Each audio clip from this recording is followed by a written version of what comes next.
Kalingap Rab binigay ang best sa birthday party ni Dara.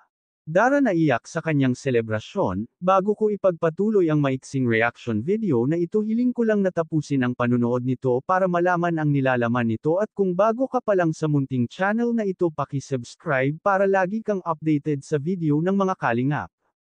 At pakisuportahan natin ang ama ng Kalingap na si Val Santos Matubang, Ate Edna Vlog at si Kalingap Rab. Isang mapagpalang araw sa inyong lahat mga Kalingap. Nasurpresa nga itong si Dara sa kanyang kaarawan dahil hindi niya akalain na ganun kabongga ang kanyang birthday. Ang ini-expect niya ay simple lang, ngunit nabigla siya sa kanyang nakita. Sa buong buhay daw niya ay hindi pa siya nakaranas ng ganitong party, kahit nga raw pansit na panghanda ay pahirapan pang ihanda. Talagang pinaghandaan ni Kalingap Rab ang birthday party ni Dara dahil minsan lang naman daw dumating yan sa isang taon.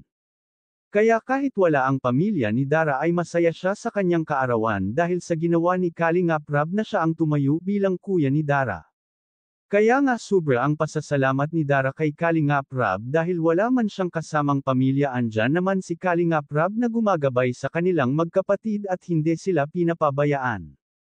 Tunay nga na kapag hawak ka ng Kalingap ay hindi ka pababayaan at sigurado pa ang iyong kinabukasan, dahil wala ka man pera makapag-aral ka dahil bibigyan ka ng Kalingap ng scholarship. Hanggang dito na lang ang update ko mga Kalingap, at maraming salamat sa patuloy na pagsuporta sa aking munting channel. Maraming salamat at God bless sa inyong lahat.